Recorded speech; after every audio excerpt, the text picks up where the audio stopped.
আসসালামু আলাইকুম রহমতুল্লাহ। প্রিয় ভিউয়ার্স, প্রিয় ইমানদার মুসলমান ভাই বোনেরা, যে যেখান থেকে আজকের ভিডিওটি দেখছেন, আপনাদের সবাইকে স্বাগত, শুভেচ্ছা, অভিনন্দন জানাচ্ছি এমআরএস টিভি ভারত চ্যানেলের পক্ষ থেকে। আজকে আপনাদের সাথে শেয়ার করব 183 নম্বর ভিডিও। 183 নম্বর ভিডিওর ভিতরে ছোট্ট একটি হাদিস, খুবই গুরুত্বপূর্ণ এবং প্রয়োজনীয়, এবং আপনারা এটা হাদিসটি শুনে আমলও করতে পারবেন। হযরত আবু দারদা রাদিয়াল্লাহু তাআলা আনহু বলেন, আমি রাসূলুল্লাহ সাল্লাল্লাহু আলাইহি সাল্লামকে এই কথা বলতে শুনিয়াছি যে গ্রাম কিংবা ময়দানে 3 জন মানুষ থাকে আর সেখানে জামাতে নামাজ পড়া হয় না, তাদের উপর পরিপূর্ণভাবে শয়তান বিজয়ী হয়ে যায়।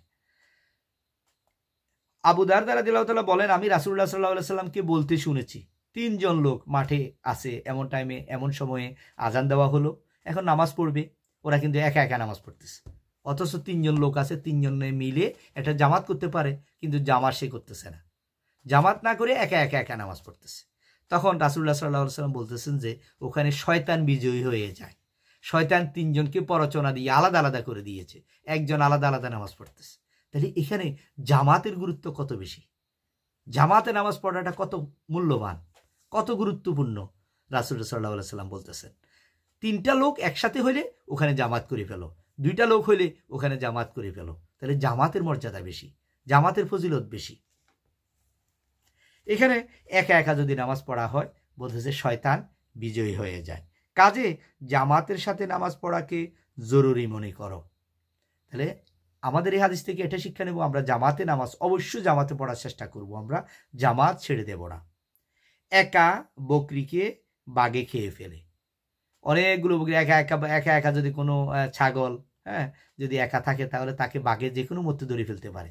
যদি তার মালিক থাকে, তার মানুষ থাকে, আশেপাশে অনেকগুলো ছাগল থাকে, তখন সে এত সাহস পায় না। আর মানুষের বাঘ হচ্ছে শয়তান। তাহলে এই হাদিস অনুযায়ী বলা হল হচ্ছে মানুষের বাঘ হচ্ছে শয়তান। একা একা নামাজ পড়লে এটাতে তেমন ফজিলত পাওয়া যায় না, সেগুলো সব পাওয়া যায় না, 1 গুণ সব পাওয়া যায়। অন্য এক হাদিসে আছে, জামাতে নামাজ যখন আদায় করবে সে 27 গুণ সওয়াব পেয়ে যাবে, মসজিদে গিয়ে যদি জামাতে নামাজ আদায় করে। আবার বলতেছে জামাতে যদি আদায় করে, এক হাদিসে এসেছে যে জামাতের 25 গুণ তাকে দিবে।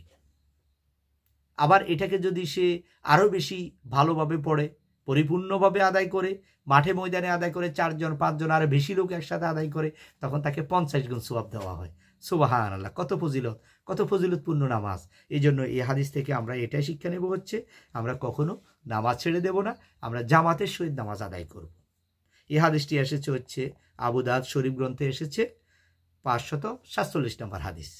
আমরা জামাতে নামাজ আদায় করব, কখনো জামাতবিহীন নামাজ পড়ার চেষ্টা করব না।